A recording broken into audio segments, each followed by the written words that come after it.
Acabou de acontecer o primeiro debate entre os presidenciáveis. Esse primeiro debate foi na rede Bandeirantes e eu vou agora fazer uma análise rápida do que aconteceu, né? No primeiro bloco, o primeiro bloco começou com uma pergunta para Felipe Dávila e Soraya Tronic.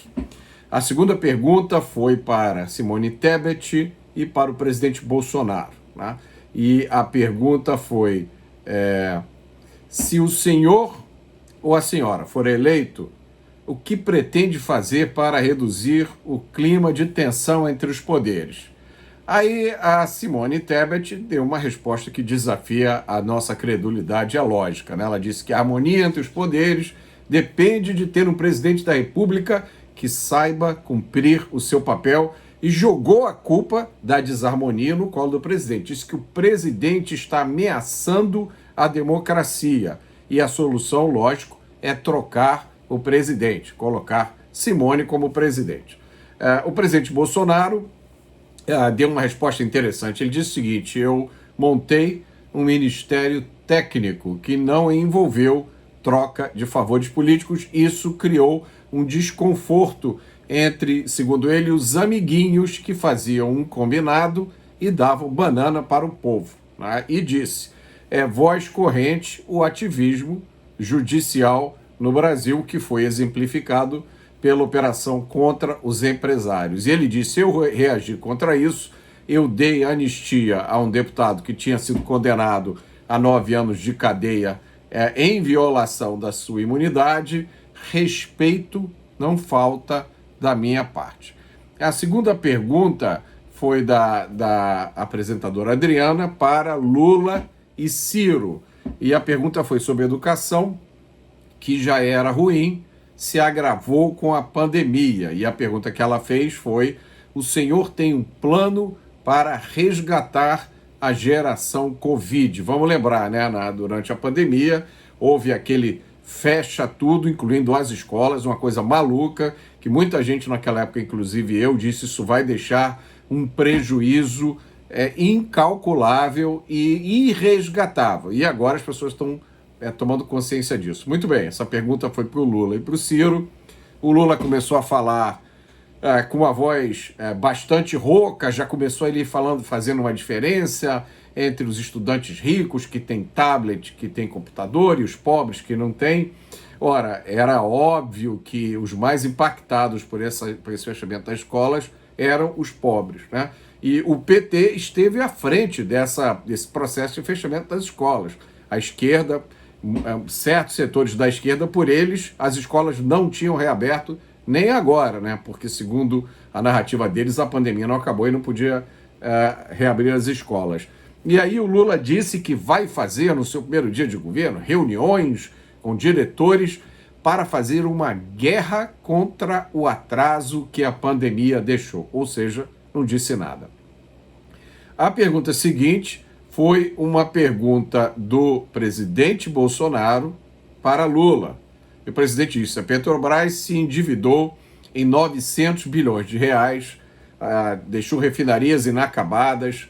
O dinheiro da corrupção na Petrobras daria para fazer 60 transposições do Rio São Francisco. Os delatores, só os delatores devolveram 6 bilhões de reais. E aí o presidente perguntou ao Lula: o senhor quer voltar ao poder para fazer a mesma coisa com a Petrobras? E aí o Lula respondeu fazendo umas observações lá, assim, tentando ser irônico, dizendo que inverdades não valem a pena na televisão e que não houve nenhum presidente da República que tivesse feito mais do que ele contra a corrupção. Veja só. E aí o Bolsonaro, na réplica, disse: Palocci disse que em seu governo foi tudo aparelhado, menos o Banco Central. Palocci disse que foi reservada uma conta para o senhor no exterior, com centenas de milhões de reais, e que o senhor receberia pacotes de 50 mil reais. O seu governo foi o mais corrupto da história. E aí o Lula disse que foi no meu governo que a Petrobras fez a maior capitalização, falou de governo de inclusão social, política de emprego, fugiu totalmente do assunto corrupção. Começou a listar números sobre criação de universidades, sobre milhões de hectares de terra disponibilizados para o assentamento, sobre um acordo com a Alemanha e Noruega para a preservação da Amazônia, e aí terminou dizendo que o presidente adora falar números que não existem. A próxima pergunta foi do Ciro para Bolsonaro, e o Ciro disse: o senhor infelizmente costuma falar muitos absurdos, não sei se por maldade ou para desviar o assunto. Entre tantas aberrações, ontem o senhor disse que no Brasil não tem gente com fome. O Brasil tem 30 milhões de pessoas com fome, disse Ciro, né? E 125 milhões que não fazem as 3 refeições.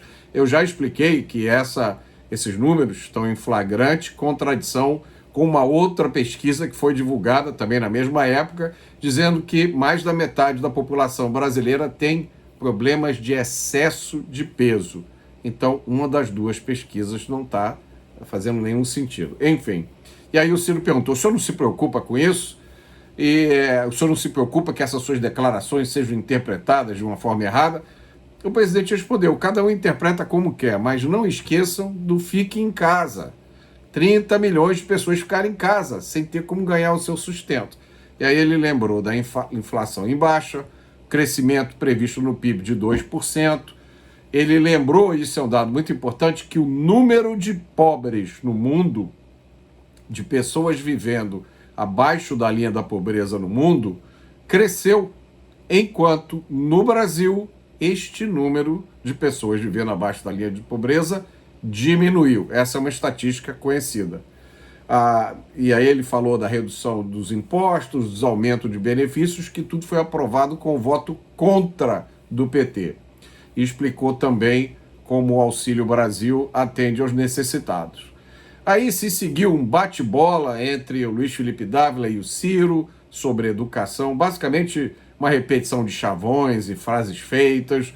A surpresa foi Ciro atacando o Lula, citando o escândalo do FIES, né? O FIES foi aquele programa de financiamento de estudos universitários que enriqueceu muitos empresários que recebiam, né, tinha uma renda garantida do governo federal, e também colocou muitos estudantes universitários numa situação de dívidas que eles não conseguiam pagar.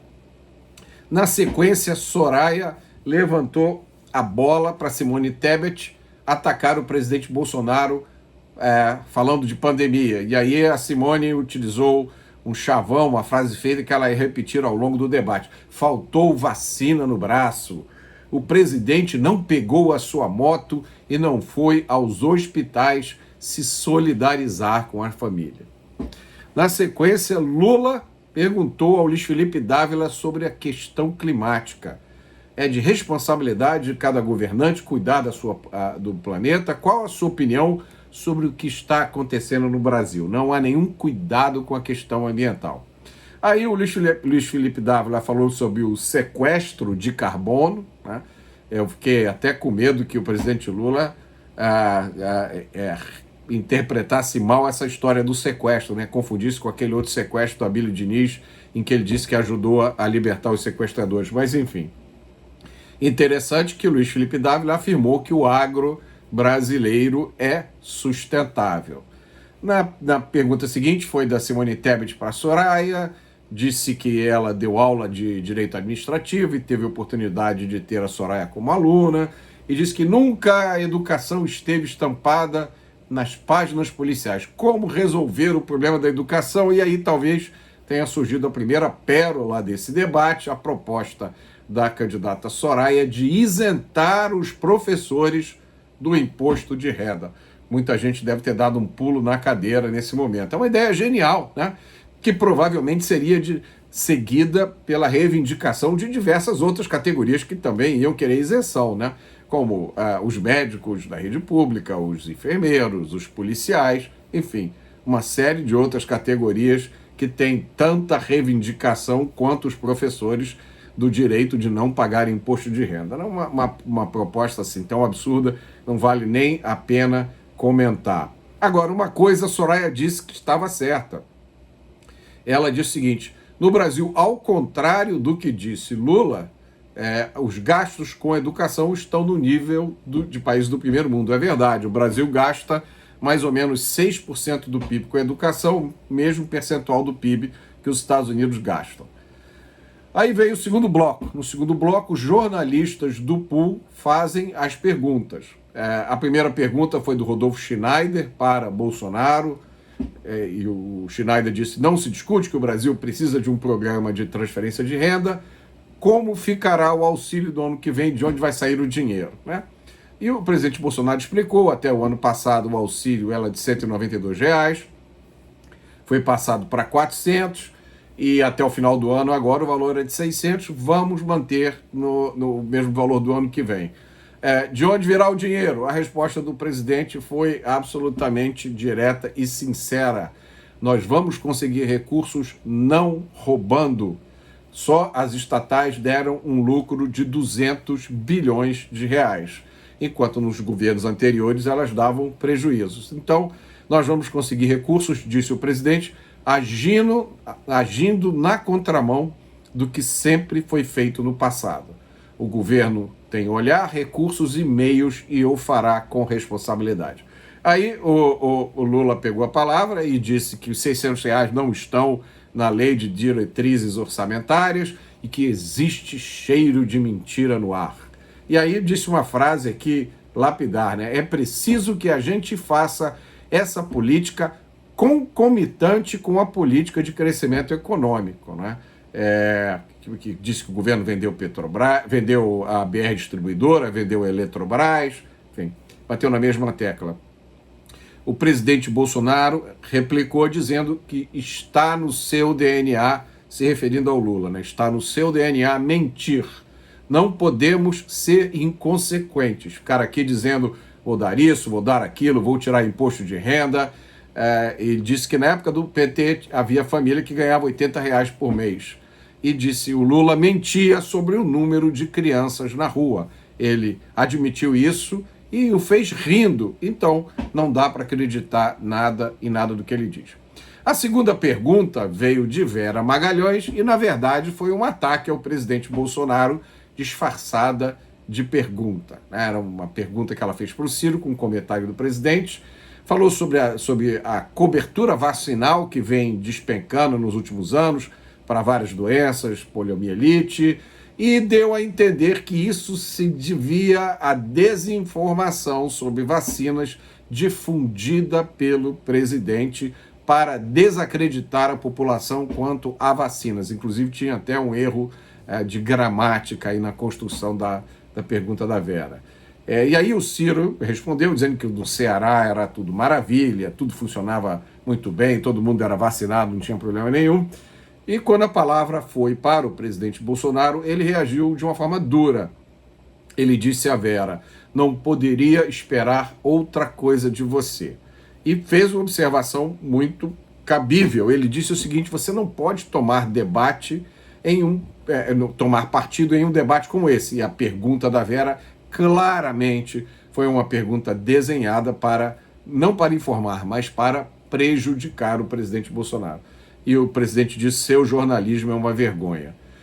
E aí, se referindo à senadora Tebet, disse que o desempenho dela no Senado Federal tinha sido uma vergonha, né, na CPI da Covid, e lembrou uma fala dela sobre os governadores, uma declaração da senadora Tebet, que disse que não é porque houve roubo que os governadores deviam ser investigados. Aí o Ciro pegou a palavra de volta e prometeu reconciliar o Brasil.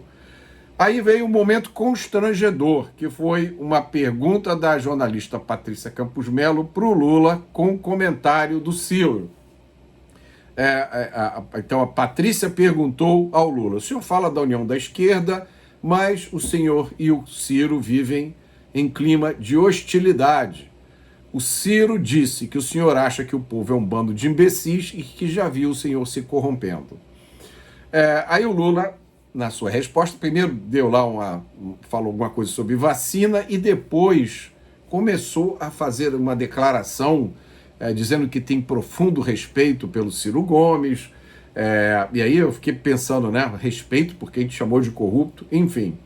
mas o Lula continuou num tom afetuoso, extremamente gentil. Vamos ver se ainda conseguimos atrair o PDT para a nossa aliança, e que tem 3 pessoas no Brasil que eu trato com muita deferência: Mário Covas, Requião e Ciro Gomes. E aí na tela, nesse momento, deu para ver o Ciro com um sorriso afetuoso. Pareceu até um quadro antigo que tinha, eu acho que era um programa do Silvio Santos, que era um namoro na TV, né? Ficou um clima assim no ar.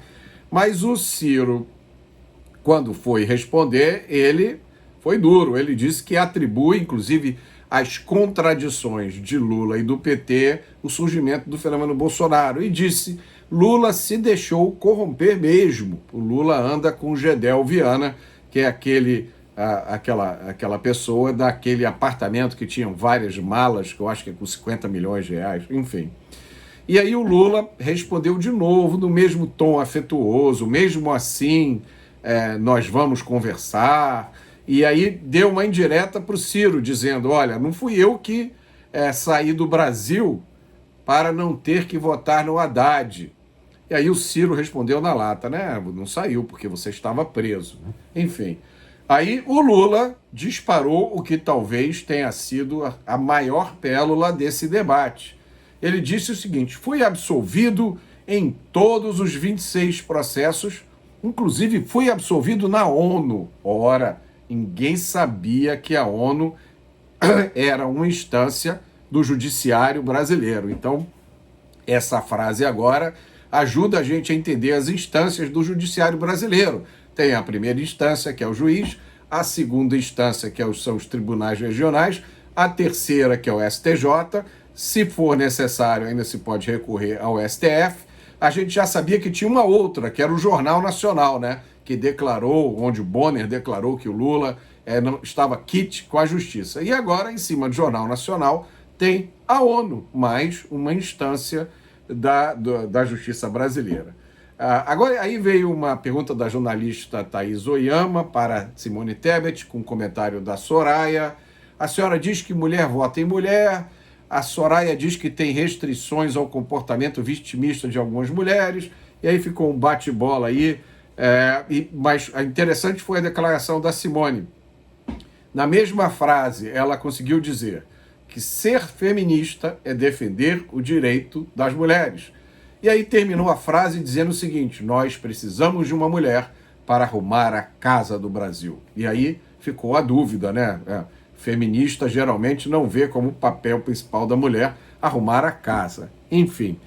Aí veio a Mônica Bergamo, que fez uma pergunta para a Soraya com um comentário do Luiz Felipe Dávila.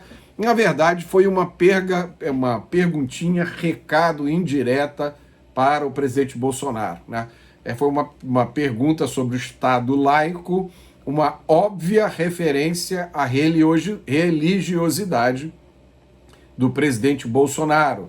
Nessa pergunta, Mônica Bergamo confundiu, propositalmente, imagino eu, a religião do Estado, que não existe, com a religião do mandatário, que ele tem todo o direito de expressar. Aí a Soraya aproveitou essa resposta para comprar as dores da Vera Magalhães. Disse que não aceita homem que é tchutchuca de outro homem e tigrão para cima de mulheres. Uma declaração que eu achei incompatível com a imagem de sobriedade e seriedade que a Soraya estava tentando projetar. E também disse que não aceita que usem o nome de Deus em vão no meio da política. Interessante pensar como ela vai julgar se o uso é em vão ou não. Enfim. Depois veio uma pergunta sobre, perdi o nome da jornalista, para o Luiz Felipe Dávila, com um comentário da Tebet sobre infraestrutura. A única coisa que vale a pena observar aqui foi que, ao fazer a sua réplica, o Luiz Felipe Dávila mandou um recado para o Lula dizendo que era um absurdo chamar o agro de fascista. Eu confesso que eu fiquei aliviado, porque pensei que ninguém ia tocar nesse ponto. Aí veio o terceiro bloco. Primeiro, a Simone Tebet pergunta ao Bolsonaro: o candidato, o senhor como deputado, defendeu um assassino de mulheres no Senado, votou contra direito de mulheres, ameaça jornalistas, comete misoginia Eu mesmo fui vítima de violência política de seus amigos. Ela juntou, né, uma série de chavões, de frases feitas, de lacrações, com essa expressão aí, violência política, que eu não consigo entender o que é que significa isso. Enfim. E aí o presidente disse, você me ataca sem prova nenhuma, né, começa dizendo que eu defendi um estuprador, mas duas mulheres foram na CPI da Covid, elas foram maltratadas, humilhadas, e a senhora estava escondida apoiando Renan Calheiros. Eu mesmo fiz essa pergunta a Simone Tebet na sabatina da Jovem Pan, por que ela não defendeu a doutora Nise Yamaguchi e a doutora Mayra Pinheiro? E ela deu lá uma resposta, que ela estava no gabinete, não era a vez dela falar, enfim, saiu pela tangente. O presidente lembrou, o presidente disse, olha, agora você vem com esse discurso barato que eu ataco as mulheres, não cola mais, chega de vitimismo, falou da sua posição em defesa da família, contra a liberação das drogas, falou que dos 370 mil títulos de terra entregues no seu governo, 90% foram para as mulheres. E perguntou também para Simone sobre a operação contra os empresários. Ele disse, eu não vi nenhuma declaração sua a respeito. É a mesma pergunta também que eu fiz na sabatina da Jovem Pan à deputada, e ela deu lá uma resposta também que não respondeu nada.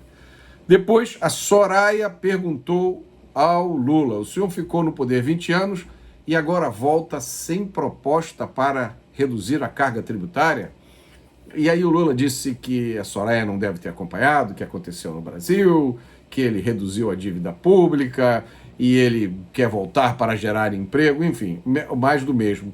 A Soraya rebateu dizendo, o seu partido é corrupto, confesso, e os seus economistas são todos mofados. E reapresentou a ideia dela do projeto do imposto único do professor Marcos Sintra. E aí o Lula disse, olha, nesse país se consegue falar muita coisa, mas a senhora não deve ter prestado atenção, mas a sua empregada doméstica viu, o seu motorista viu, o seu jardineiro viu, e aí falou de novo dessa imagem que ele usa que não faz sentido nenhum, né? Que é do entregador de comida que fica sentindo o cheiro da comida sem poder comer. Ora, entregar comida é o trabalho do entregador de comida. Ele não pode comer aquela comida, aquilo ali é um serviço que ele está prestando, ele é um trabalhador como qualquer outro, né? Então é uma expressão sem nenhum significado. Depois o Ciro perguntou ao Luiz Felipe Dávila, falou sobre a expansão do crédito, e o Luiz Felipe Dávila lembrou do legado do PT, 13 milhões de desempregados, contas públicas estouradas, corrupção, enriquecimento de empresas, falou da Oi e da EBX, duas empresas que enriqueceram muito no governo Lula, falou do rombo das estatais entre 2011 e 2020, foram 160 bilhões de reais de rombo. E disse que se o PT voltar, a chance do Brasil crescer de forma sustentável é zero. Depois veio uma pergunta do Bolsonaro para o Ciro, falou sobre a defesa da mulher, falou sobre vários programas e perguntou o que o Ciro achava. Aí o Ciro relembrou uma declaração do presidente. Disse que o senhor disse que quando o senhor teve vários filhos homens e quando nasceu a sua filha foi porque o senhor deu uma fraquejada. Aí o Bolsonaro respondeu dizendo o seguinte, eu já me desculpei várias vezes sobre essa declaração e me desculpo de novo aqui. Agora, você disse que a função da sua mulher era dormir com você. Essa é uma declaração famosa, muito conhecida do Ciro, né? E aí o Ciro perdeu as estribeiras, disse que 20 anos atrás eu cometi essa gracinha, foi um erro, eu já me desculpei, do mesmo jeito que o presidente já se desculpou, né? E aí fez um ataque ao presidente Bolsonaro que ficou sem resposta e sem explicação. Ele disse, você corrompeu todas as suas ex-esposas e corrompeu seus filhos. Eu não queria trazer esse assunto aqui, mas resolvi trazer pela sua falta de caráter. Então, nesse momento, o Ciro rompeu com aquela imagem de gente boa, do cara que estava ali para ser o conciliador, e fez essas acusações que ficaram sem explicação. Depois foi a vez do Lula perguntar para Tebet, e aí levantou a bola para ela. A senhora teve uma participação extraordinária na CPI da Covid, eu queria saber, houve ou não corrupção na saúde? E aí a Tebet, bom, primeiro disse que houve, porque houve uma tentativa de comprar vacina superfaturada por uma vacina sem comprovação científica. E aí ela disse uma coisa que pegou o Lula de surpresa. Ela disse, mas a corrupção não começou nesse governo, ela vem de governos passados. Esse governo tem esquema de corrupção, como teve o governo de Vossa Excelência. E aí o Lula, pego de surpresa, voltou para aquela defesa que ele usou no debate inteiro. A diferença é que no meu governo não teve nenhum processo que mais facilitou a investigação. Era transparência total. E aí a Simone Tebet respondeu, essa sua resposta já é conhecida por todos, por isso eu sou contra a reeleição. O Bolsonaro ganhou o direito de resposta e lembrou uma famosa frase do Lula. O Lula disse, ainda bem que a natureza criou esse monstro coronavírus. E aí falou do orçamento secreto, o presidente Bolsonaro disse, olha, o orçamento secreto eu trabalhei contra, e o PT apoiou. Quanto à vacina, tentativa de corrupção, a senhora está de piada. Depois foi o Luiz Felipe Dávila para a Soraya, perguntando sobre o fundão de 5 bilhões de reais, se a Soraya não achava aquilo um absurdo. E aí a Soraya respondeu, nem todos têm o patrimônio que o senhor tem. O Luiz Felipe Dávila é uma pessoa de posses, né? E aí começou perguntas para candidatos de jornalistas. Um jornalista que eu não peguei o nome perguntou sobre armas, mencionando alguns episódios, dando a entender que as iniciativas de facilitação de obtenção da posse de armas pelo presidente estavam gerando incidentes. Citou 2 ou 3 casos que não tem absolutamente representatividade nenhuma. E aí o Ciro, inadvertidamente, né, ajudou a esclarecer o problema. Ele começou dizendo, arma só serve para matar, até lá no interior do Brasil eu até concordo, né, mas eu vou fazer diferente. E aí ele esclareceu o assunto. Ele disse, vou instrumentalizar a PF para enfrentar o contrabando de armas. É do contrabando de armas que vem 99,99% das armas usadas em crimes no Brasil. Esses dados são incontestáveis. Provavelmente o jornalista não se deu o trabalho de fazer o dever de casa ou não interessou a ele. A Soraya respondeu que era a favor do armamento porque a segurança pública está sucateada. É preciso investimento e autonomia para as polícias. Resposta totalmente errada. O problema do Brasil é um problema de legislação, primeiro, depois de organização das polícias, segundo, terceiro, de retomada do sistema prisional. Não tem nada a ver com investimento nem com autonomia. Depois veio uma pergunta da Ana Estela, da Folha, que veio com uma pergunta assim, totalmente subserviente à pauta identitária, sugerindo que os candidatos assumissem o compromisso de ter metade dos ministros como mulheres. Aí o Lula respondeu que ele vai indicar quem ele achar que tem capacidade, né? E aí a Tebet previsivelmente disse que no ministério dela vai ser meio a meio. Meio homens, meio mulheres, só não vai ter corruptos. Vamos ver que fórmula mágica é essa que ela vai ter para colocar só pessoas que nunca vão se envolver com nada errado. A outra pergunta de uma jornalista que eu perdi também, disse que a cada 10 minutos uma mulher é estuprada e que a queda de investimento de políticas públicas voltadas para mulheres. O crime de estupro não tem absolutamente nada a ver com queda de investimento de políticas públicas voltadas para as mulheres. Bom, o Luiz Felipe Dávila acertou essa, porque ele respondeu na lata. O problema é a impunidade. É exatamente isso. Enquanto o criminoso no Brasil escapar impune, o número de estupros só vai aumentar. E aí o presidente Bolsonaro respondeu que no governo dele o número de mortes violentas tem diminuído. Só no primeiro trimestre a queda foi de 24%. E de 2020 para 2021, essa queda foi de 7%. Então ele explicou, uma política que combate o crime, ela beneficia todo mundo. É óbvio, você Se você permite a impunidade favorece todo tipo de crime, inclusive estupros. Se você combate o crime de uma forma geral, todo mundo é beneficiado, inclusive as mulheres. E aí vieram as considerações finais. O Ciro voltou a falar de juros e disse: o amor da minha vida é o Brasil.